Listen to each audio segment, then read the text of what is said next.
Peace, peace, peace, IG. Daniel KC1 NCF. Tapping in with you. We are live, we are live.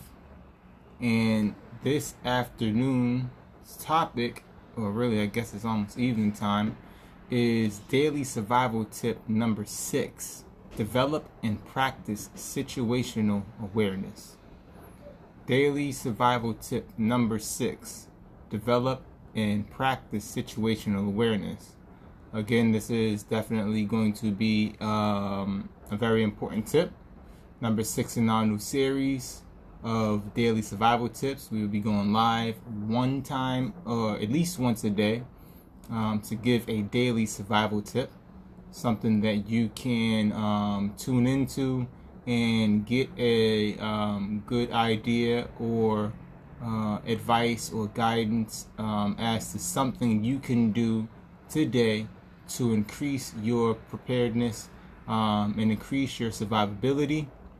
Something you can do to train and condition yourself to meet and overcome whatever obstacles may present themselves in your path in everyday life or in a disaster or preparedness situation.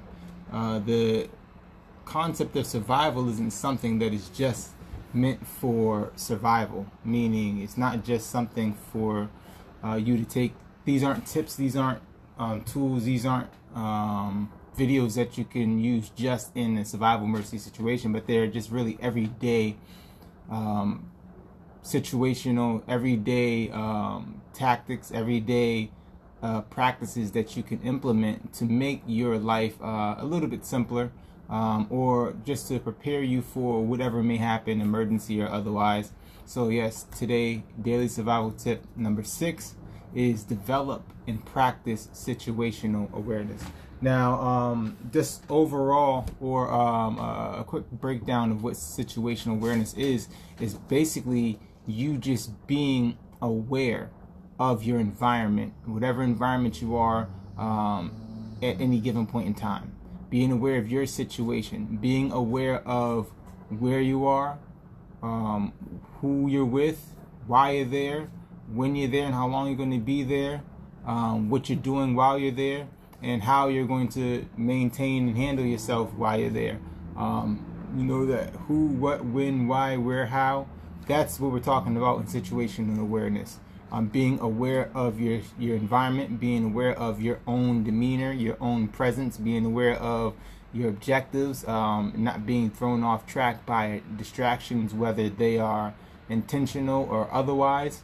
But you have to begin to practice or develop and practice situational awareness really just for everyday life. Having children is a reason to develop situational awareness. We have children, and you can't spend the entire 24/7, or at least the amount of time out of 24/7 that you are awake, staring at your child, staring at your spouse to see what, where, how, when, and all that. You have to just be aware. Like, your children are going to run and play. They're going to do things, right? But you have to be aware, okay, well, my son is not in the room with me right now. This X amount of rooms in the house, right? I know he's somewhere in the house, right? I can hear what's going on. I might not hear something going on. I know what he has in his room. I know what might not be in his room. I'm aware of his everyday demeanor. I'm aware of, certain ways to push his buttons and what he likes and what he dislikes. I'm just aware of him. And so when something is out of the ordinary in my environment, something is out of the ordinary when dealing and interacting with my child, or the environment in which my child is in, being aware of his everyday happenings, being aware of his likes and dislikes can tell me a lot. But I have to be aware, first of all, in order to be able to discern if something is wrong, if something is right, or whatever have you. So yes, develop and practice situational awareness. Now, we're going to go over some of this: the where, the why, the who, the what, the when, the how. I know that's like kind of out of order, but that's really somewhat of the order that you want to go. Some people might mix match it up for different reasons, but where is definitely going to be number one, because where is going to put in place a lot of controls, and where is going to also point out to you certain variables, meaning your geographical location. Where are you located at the moment, right? So in situational awareness, you have to be aware of where am I at all points in time. I'm at home, right? If you control your environment, you should know what's in your home, where things are in your home, how they're situated in your home. If you're out and about at a different geographical location that you may not control, there's actually like certain buildings don't get up and walk, right? So I'm standing in front of the Dunkin' Donuts on X Street. Well, you know, next to Dunkin' Donuts is a cell phone store. Then there might be a grocery store. Then there might be a barber shop, and then there might be a couple benches, and then there might be a school, and whatever have you. And each one of these establishments are going to bring certain types of people. They're going to invite certain types of activity. They might even deter certain types of activity. And so being aware of your geographical location. Well, I'm in the middle of an urban city. Maybe you're traveling and you're in the middle of an urban city, or maybe you're in the middle of a rural town. And you're driving. Well, situational awareness is going to have you ask yourself the question, if I'm in the middle of a city, how many gas stations might there be located in this city? You know, there might be more gas stations near you than there would be if you were in a rural area. So being aware, okay, this is where I'm currently located, this is how much gas is in my tank, and this is how far away and in what direction is the nearest gas station. Depending on your geographical location, that's going to look a little different. In the city, I live in Boston, you know, I can go in any direction and there's a gas station, you know, let me see, go in this direction, there's a gas station, probably, if I go straight down this one street, I can say 10 or so, not even, no, I'm sorry, 1, 2, 3, 4 blocks. If I go down this other direction, it's actually about 4 blocks, 5, maybe 6 blocks this way. If I was to go this way, probably like 10 blocks. If I was to go behind me, there's a gas station, Quincy Street, that's probably like 7 blocks. So, you know, within 10 blocks in any direction, there's a gas station. That's going to be different in the rural area. But that's, you know, that's a part of situational awareness, is knowing where you are and where different resources are located in relation to your current location. Knowing what type of people operate in your location. Every city, just because you're human beings, we're all born, we come into the world in the same manner for the most part. We all walk on 2 legs if we're capable of walking, or if we have 2 legs. We all have 2 eyes, 2 ears, a nose, a mouth, right? We're human beings, but we don't all behave the same. We don't all have the same likes. Certain areas, the disposition of the people is different, and what's regular, what's normal is different. There's a concept in preparedness. There's a concept not just in preparedness, but there's a concept in militant in the military, or in those who have a militant mindset, of a gray man, which is basically just a person who blends in with their environment. Somebody who, no matter what environment they're in or whatever environment they're in, they blend in. They don't stand out. They don't draw attention. They look like they belong there to some degree or another. You want to be aware of where you are and how people operate in that area, so that you could potentially, or in most favorably, be in a gray man situation or position, and be able to blend in that environment. So where is always going to be first, right? If you're in a restaurant, right? What is one thing about a restaurant that you should be aware of at all times? One is that there's a lot of cooking going on, right? So there's fire. The potential for fire to take place in a restaurant grows exponentially compared to maybe a school or a grocery store.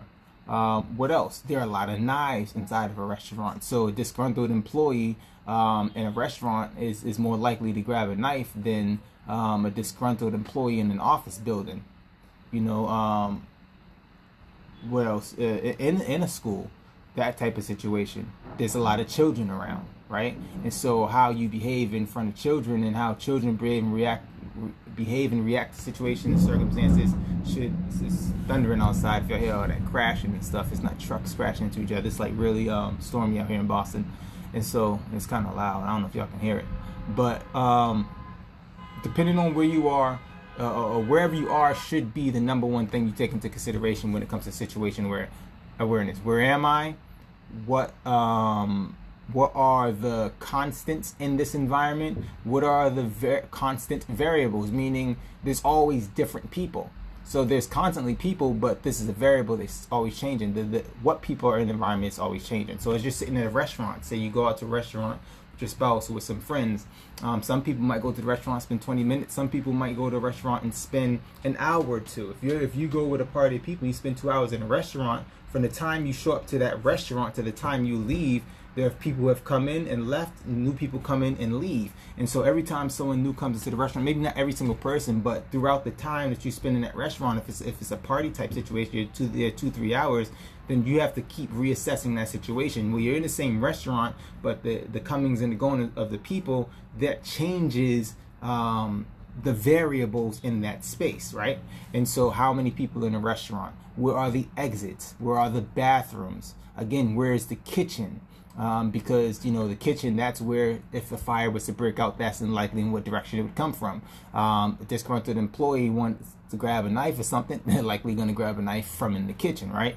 So where is definitely going to be the number one thing that you're going to pay attention to in a situational, in your situational awareness. Real quick, I'm going to shout out Sister Lisa, Q minus, and we got I Am Cash in the building. Thank you all for tapping in with me. I appreciate it. If you're getting any benefit out of this conversation, please hit that like heart button on the bottom. Give me some engagement if you agree with anything that I'm saying. Now the next thing is why. So you figured out where. You're thinking about where. Now when you talk about situational awareness, this is an active thing. This is something that you're going to do actively. Anytime you're in a space and you move to another space, you have to be intentional about where am I, and not obvious about it either. You don't need to act, your head's all over the place and everybody can see, damn, is he casing the place or something like that? Yeah, but you might just look at some of the artwork that's on the wall inside of a place, right? In order to switch your position or change your position, walk slowly and just observe. Understanding where cameras are, understanding where, again, the exits are, the bathrooms are, understanding where the customer service desk or whatever might be at. Always be aware, and even where maintenance room might be at, or utility room is in a building that you're in. But this is an active thing, is the point. Now, next is why. What are you in this location for? You're likely in that area for a reason. If you're at a restaurant, it's to meet up with friends. It's to go on a date. It's to have a business meeting. Right? That's why you're there. And why is going to tell you a lot of things, because if you're there to accomplish a certain objective, then there should be a time frame attached to that. Meaning, I'm here at this restaurant, it's a business meeting, we're here to discuss 3 points, we're here to get to the bottom of something. It should take no more than 20 to 30 minutes. It should take no more than an hour and a half, depending on what the discussion is about. If you're there with friends, then you might say that, who knows? Until everyone's done eating, laughing, and joking, it's a place for us to meet. We're all going to eat, take our time, laugh, joke. That might last a little bit longer than the business meeting, depending on how engaging and how fun the conversation is, right? But that you should be aware of why you're in a situation. I think most of the times, most people are aware of why they're in a place. But that why should always be in perspective or in should be married to the idea of situational awareness, in the sense that spending X amount of time in a location may draw attention to you, right? But then they've been here for an hour and a half. Like, what are they? The waiters are now looking at you. The owners are now looking at you. Can we get you guys? You need a second round or something? Like, we got other people we want to be able to seat that are going to buy more food, right? Depending on where you're at, that time frame is going to matter a lot. But why are you there? Are you using that time as efficiently as possible to get to your objective, and to possibly gather as much intelligence and information about that area as possible that you could potentially use for a later time, day and time? Meaning, this is a restaurant you visit, but you might pass this restaurant every day, and if things you know about that restaurant, that if something was to pop off in your area, you already know the layout of the restaurant, you know where the bathroom is. You might want to end up evading a situation, and you already know, if I go into this restaurant and go down this short hallway, there's a bathroom here on the left side and the door locks, and there's something going on outside, some kind of civil unrest or something like that. You already know the layout of that restaurant, and that's it. There's the option to actually use that restaurant as a shelter, or as a way to evade something, right? So as you move about your environment, you should get familiar with the different stores. I remember I took my son to the soccer field, and he wanted to go to the store, and I said, okay, yeah, but we're going to go to a different store. And we went and we walked past the soccer field to a different store than we normally go to. Neither one of us had been into that particular store before. And I told him, well, you can go to the same store that you know, and we know what's on the shelves, we know what's there. And I told him, like, you know, every store has something that another store might not have. Some stores, you know, sell exclusively one type of thing. Some stores have a variety, and so we went into that store and we bought what we wanted from that store. But that's just an exercise that you should practice. You know, maybe switch up the grocery stores you go to.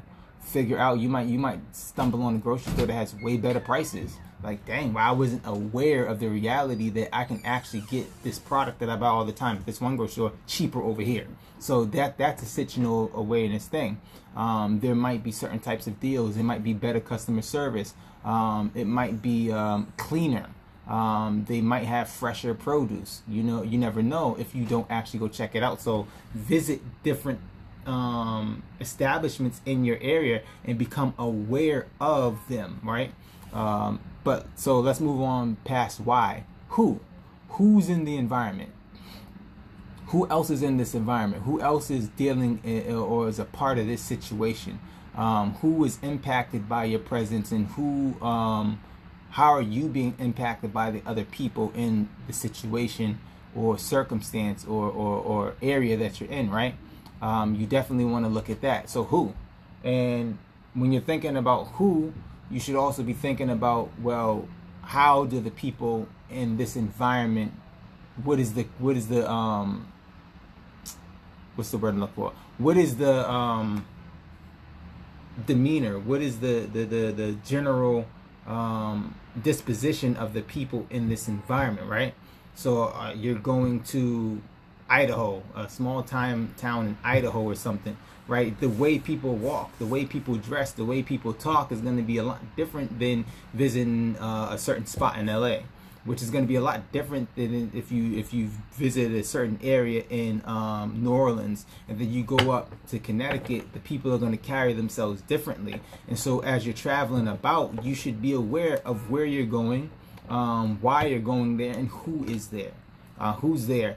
Because again, that going back to the gray man thing, you want to be able to blend in order to maintain yourself in a way where you don't become the target of someone's situational awareness, you know, thought process. You want them to look at you and look past you. Well, he looks like a fixture here. He looks like a fixture there. This person looks like they belong here. You know, they don't look like not an ordinary. Because as you start to develop and practice situational awareness, you're going to have those kind of thoughts. You're going to walk up and down your streets and you're like, you know what? Wow, he looks kind of out of place. He's dressed in, like, you know, really bright colors. Like, most people around don't dress bright like that. Most people don't move like that. You know, a person from New York visiting a small town in a rural area, they're not going to just likely just turn off that New York swag. You know, the speed that they speak with, the how a lot of them, like, they're very pronounced in the way they move. That's not something that most people just turn off. And so that person would stick out like a sore thumb. But having the knowledge, information about how the people carry themselves in the area, you may travel, you'll change up your clothing so that you don't stick out. And so knowing who is in that environment, and also how you interact in that environment, is extremely important to situational awareness. When? What time of the day? You know, what is traffic like in the area that you're in during different times of the day? You know, is there, if you're on public transportation, I know I live, born and raised in Boston, and we have a transit system. We have trains and buses. And since as far back as I can remember, the buses run till about 2 o'clock in the morning. We have trains run to about 1 maybe 2 o'clock in the morning as well. I'm not really sure about the train. I know it's after midnight though. And then I moved to Columbus for 2 years, and their buses stopped running at like 9 o'clock at night. I learned that the hard way, being out and about, thinking I was going to be able to take a bus. And things out there are a lot more spread out. You know, you got to walk a lot longer distance to get from point A to point B. And so being out and about, I wasn't aware of the reality that their transit system runs completely different. And I allowed myself to sleep. And when it was time for me to get home, it was like, okay, I'm sitting there waiting at the bus stop. Ain't no buses coming. You know, and it seems like Boston, where buses run pretty frequently, you might stand at the bus stop at times for like an hour. And it's like, okay, well, this happens sometimes. But the bus should be coming, right? Because it's early, you know, the buses ain't stopped running yet.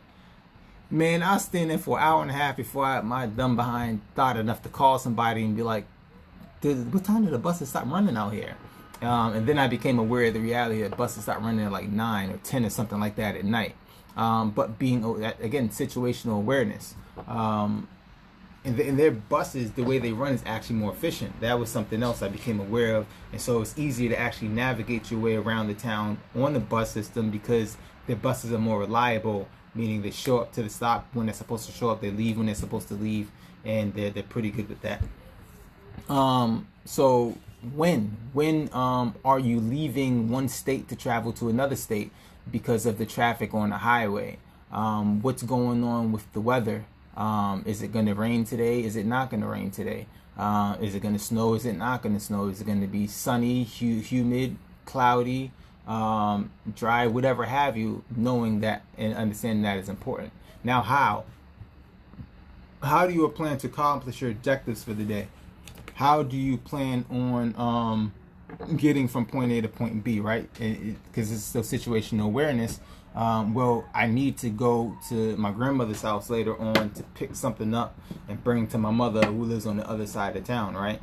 So there's a where you're going, there's a why you're going there, there's who you're doing it for, there's what you're doing, and today is when you need to do it, right? And then also there might be a certain time frame that you might need to pick something up because grandma's only going to be home for a window of time. Mom needs it by this window of time. And so how are you going to do that? Are you going by bus? Are you taking a bike? Are you riding the train? Are you driving? Which way are you going to go? Because in order to make that happen in the right time frame, you have to know how you're going to do it. And it's not just how you're going to go into a situation, but once you start learning how to take inventory of your surroundings and develop your situational awareness, how you're going to respond. So there's also what they call an OODA loop. It's a military term. I forget the name of the guy who developed it. I think he was a colonel. But it's observe, orient, decide, and act. Observe, orient, decide, and act. OODA. And so the first thing you want to do is observe in situation where you want to observe your environment. Who's in the environment, where they are in the environment, when they arrived in the environment, why are they there, and how they're affecting the environment, right? Yes, you're looking around and you're assessing things, right? But you want to do this in a gray man way, meaning you don't want to be in the new environment sticking out. Know what the people are like in the area, right? But you're observing. That's number one. You have to observe the environment in order to effectively employ situational awareness, right? And develop your situation. This is something that as you practice it over time, you'll become better at actually assessing a situation, assessing your environment, and determining what, who, what, when, where, why, and how. But as you're observing your environment, you begin to orient yourself according to it. Okay, I'm in a restaurant. It's a pretty packed restaurant. There's a seat open near the door. There's a seat open near the bathroom. There's a seat open near the kitchen. You know, having to orient yourself and decide, okay, where's the safest place for me to be if something was to jump off? Do I want to be there near the bathroom? Do I want to be near the kitchen? Do I want to be near the door? If somebody came into the restaurant shooting, you know, which situation is better? Maybe the bathroom door locks, and you know this because you checked it out. Would it be smarter for you to sit near the bathroom and dart you and your family into the bathroom and lock yourselves in there until everything died down? Would it be smarter to get into the kitchen, which likely has a back door in it where you could exit, but you might not know your way through the kitchen? You might startle somebody going through the kitchen. They think you're an assailant, and they pick up a knife and try to do you harm, right? You have to understand that that's a possibility. Or do you want to be near the door, and as soon as the person comes in, start shooting, you sneak out behind them and exit the door? Or maybe they walk into the restaurant and they start shooting the people that's immediately right there. So sitting near the door might not be the best thing if in your mind the potential threat is that someone comes into the restaurant shooting. If it's a fire that you're worried about or that you think is the likely hazard, then you might not want to sit near the kitchen, you know, and sit near the bathroom. You don't want to lock yourself in the bathroom during the fire. You want to get towards the exit, right? So typically the exit, sitting somewhere near an exit, is the best situation. And then more specifically, sitting in a way, orienting yourself in a way to where you can see the restaurant, somewhere where your back is against the wall and you can see who's coming into the restaurant, and where you can see where people are sitting, and where you can actually read the room. So you might want to sit near the door, but not with your back to the door. You might want to sit somewhere, at least in the path, where there's a clear path to the door. It might not be right there near the door, but it's a clear path to the door. You are at your table. You might be the most aware, the most capable person. So you're saying, I want to take that seat, so that you can maintain situational awareness. And now from that seat, you can read the room, see who's coming into the restaurant, and if something happens, you can make a beeline for the door and get you and your people out of there. Now, when we're talking about or after orientation, the next one is decide. So you come into the restaurant again. We're gonna, repetition is good for getting and driving things home. So come to the restaurant, you're observing. We went through that. Then you orient yourself according to what it is that you observed. And then the next thing is you're making a decision. You need to decide, where am I going to sit? You need to decide who you feel is a potential threat, who's not a potential threat. Decide, where you're going to sit, and where your wife is going to sit, where your children are going to sit, because that does make a difference too. If you're with your family and you're going to need to get them out with you, you're going to need to decide, a number of things in order to put yourself in the best position to react, or go into the last part, which is act. So this: observe, orient yourself, make decisions before time. This is what I'm going to do if it's a fire. This is what I'm going to do if somebody is in the restaurant and causes a disturbance. This is what I'm going to do if someone's entering the restaurant causing a disturbance. I'm going to go into the bathroom for one situation. There's another situation where I might get into the kitchen. There's another situation where I might exit out through the door. There's another situation where I might just hold in place until everybody get under the table, right? Make those decisions early on. And if you have to switch in the moment, because you've observed, because you've oriented yourself in a certain situation, you might have a better chance of actually making a new decision on. I wrote Uno cards. I spent Uno with my son earlier. You might be able to make a decision on the fly, because you've already practiced situational awareness coming into the restaurant, and now you can make a call and you can make an audible on the fly. But then the next thing, of course, is to act. So you've oriented yourself according to what you've observed, and you've decided on the different measures you might take in certain situations, and then the next is act. Something does jump off, a fire, someone's coming into the restaurant, with the firearm. Someone in the restaurant is getting pissed off, they pick up a fork. Or there's an employee pissed off in the back in the kitchen, comes out with a knife, angry at a customer that did something. Maybe that customer is sitting at the table next to you, and a knife swinging around, it can hit you in an accident, right? And so what are you going to do, right? So that's the last part of that, is action. What is going to be the action you take in order to get yourself out of that situation with your life intact? How are you going to survive that situation? Now, memorizing is an important thing. When you're dealing with situational awareness, the whole purpose of this, right? Developing and practicing situational awareness is to train your mind that when you enter into an environment, or someone else enters into the environment that you're already in, you train your mind to observe and orient itself. You want it to be second nature. Someone walked into the room, how they dress, What he got his boots strapped up like that for? Dressed like he's ready for war. Someone come in, he's kind of relaxed. He don't seem like he's much of a threat. Someone comes in and you notice that their situation was on point. You notice how they're looking around the room. They might be wearing sunglasses, but you can see the slight head movements and they're moving slow. And they're not making eye contact with nobody, but they're obviously casing the room, right? So this person's aware of something, or they're casing in the place for something they plan on doing later, right? And you want to train yourself to do that. I'm the type of person, like I said, when I'm walking on my lives, y'all notice when I'm walking my lives to work, you notice I'm hardly looking at the camera. And it's hard for me not to, it's hard for me to look at the camera when I'm walking, because my eyes are always everywhere. That's how I operate. Point blank period. Anywhere I go with my family, by myself, whatever, I literally look at everybody. No one comes into my environment that I don't look at. I look everybody up and down. I admit I am not the type of person that notices certain types of shoes and stuff like that. I'll notice if a person has sneakers on versus boots or something like that, but brands and colors and all that kind of stuff. If something, I know someone's bright. I know if somebody's looks athletic. Someone looks like they're trained by their posture. I don't get into all the other details, stuff like that. But I'm always looking. I'm always paying attention to everyone that comes into my environment. I'm listening to what they're saying. I'm watching where they move, how fast they're moving, who they're with, the whole nine. Repetitive motions. I'm always on that thing, as I'm moving around, extremely observant. That's just how I do.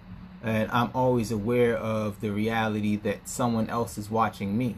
I don't necessarily practice the whole gray man thing, honestly. Most times I do stick out because I wear hats like this. I don't wear your typical just a B hat, for Boston, and just the sports hats. I wear hats like that. If I have another hat that says Servant Allah, that's going to stand out. Point blank period. I'm aware of that. I always have a backpack on. It could be the middle of the wintertime, middle of the summertime. I have a backpack on my back. I don't think I look like I'm school age enough to be wearing a backpack all the time, right? And so I know that's going to stand out. I don't dress like most people dress. I still wear my pants on my waist with a belt. I don't wear tapered ankle jeans. So honestly, even though I'm not wearing nothing, loud, I don't look like the environment, and I'm not going to wear tapered ankle jeans just to blend in. I'm not going to go buy a certain type of clothing just to blend in. Like, I stick out in my own environment. But at the same time, I'm always in environments of people, they're used to me. So people know, okay, well, while he doesn't dress like everybody else, we recognize him. Like, they see me come through all the time. I'm peaceful. I'm always dropping game. That's not just an IG thing. I'm always dropping game wherever I'm at work, wherever I'm going. It's just what I do. So, but the point is, you want it to be second nature that when you enter an environment or someone enters into your environment, that automatically kicks in. You're aware of who's there, why you're there, what's going on, how, the whole nine. And then, ask yourself questions as you're in situations and circumstances. What is that? Why is that? Who is that? Where is that? When is that? Ask these questions all the time and get in the habit of doing it again to the second nature. And don't worry. And this isn't about being paranoid. It's not about being paranoid. It's literally training. You have to train and condition yourself to behave in the way that you actually want to behave when things hit the fan. Think about what it's one thing to say, well, if the grid goes down tomorrow, I'm just gonna have a flashlight. I'm going to I'm just not gonna use my phone, and I'm gonna conserve my battery power. It sounds good, right? But the reality is that if you don't practice, the reality is if you're not constantly thinking about it and going over in your mind and in reality what you're going to do in a situation, when that situation comes, you're just going to default back to how you normally act. You do practice how you play.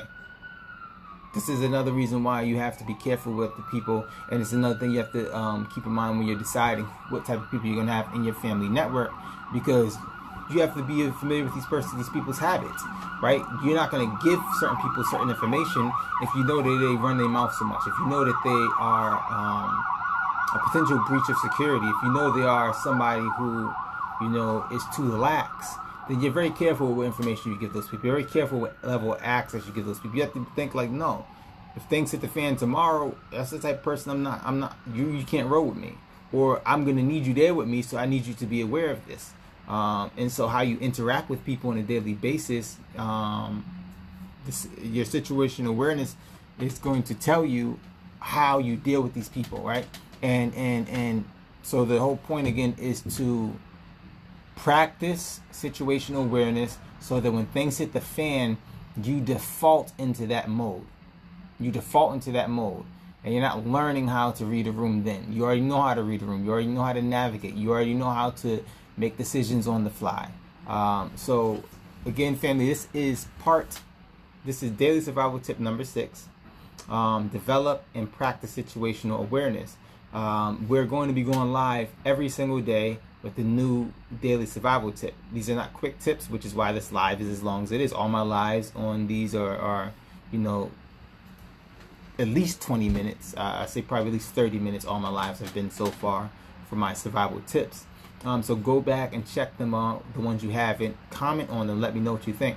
Also, do me a favor and go and find, you know, Daniel KC1NCF, Daniel space KC1NCF on YouTube. Subscribe to that channel. I'm about to upload a bunch of stuff over there that I should have uploaded a while ago. But I do want to get some traction on my YouTube channel. But like and share this live. Comment on this live. And help me get this message out to more people, because the closer we get to things hitting the fan, we have to, you know, one of the things that you have to understand when you're talking about survival and preparedness is that you need a community.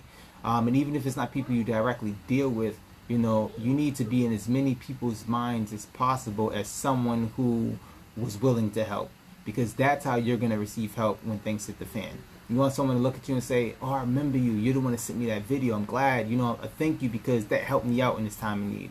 Oh, you're the one that you might get on here and give a testimonial and speak about something.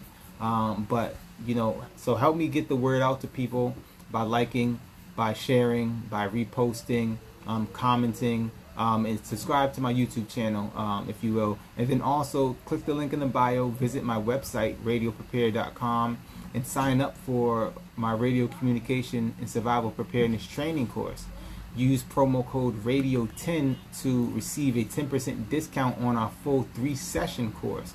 This is a 3-day training session where you'll learn about amateur radio and radio communications in general, and the importance of radio communications and communication in general in a survival preparedness situation. But we also cover your basic survival training, dealing with bugging out, dealing with home fortification, dealing with how to, in general, make a plan so that when things hit the fan, you have a plan to secure yourself and your family in times of uncertainty. Again, this is the website is www.radioprepare.com. Do me a favor, click the link in the bio, visit the website, sign up, take advantage of that 10% discount, and also, again, subscribe to the YouTube page. Thank you, family. I appreciate your time and your attention. Daniel KC1NCF signing out. Peace.